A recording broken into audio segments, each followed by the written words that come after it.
Assalamu alaikum. Welcome to Imperfect Married Muslim with Kids. Here we talk about deen, discipline, and daily habits, all in an effort to become closer to Allah and be a better version of ourselves. All right, today I want to talk about the benefits of doing hard things. So, for example, take my life for example. With my first kid, I was only able to breastfeed her for about 7 months.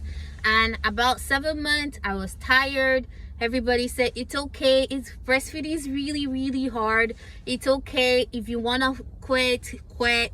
And I really didn't want to quit. But eventually, my body, I just stopped producing milk and I had to give up. Okay. So for my second child, before I had my second child, I told myself, inshallah, I am going to breastfeed this child for a whole year. Okay. And at this point, mind you, now I have 2 kids. I have a full-time job where I work 12-hour shifts, long commute, and all these other obstacles in life. And I told myself, I said, I am going to breastfeed this child for a whole year. And there will be no excuses. I drank 1 gallon of water a day. I made sure I had enough protein. I had enough carbs, enough intake, all in an effort to do it. And alhamdulillah, I was able to do it. I did not actually want to stop. My son stopped at a year because he liked food. Okay. But the thing that this did for me is I realized how resilient I am and how capable I am, that if I set my mind to something and I prayed about it, I can accomplish it.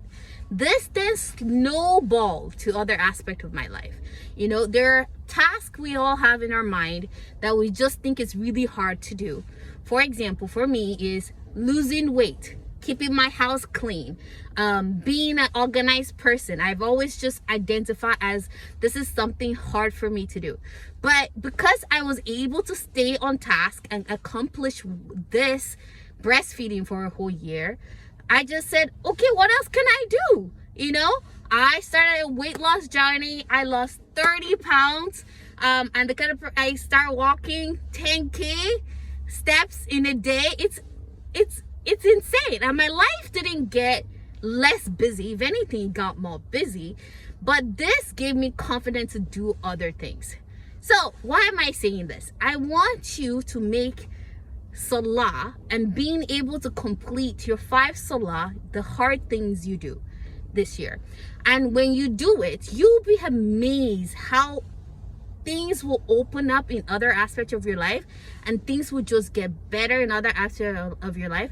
And the peace and tranquility you will find in routine, peace and tranquility you'll find, and the self-confidence you'll have for yourself. Okay, so today my task for you is make sure you pray at least 1 more salah than you always do. You can do this. Okay, as always, take a deep breath and let's grow together.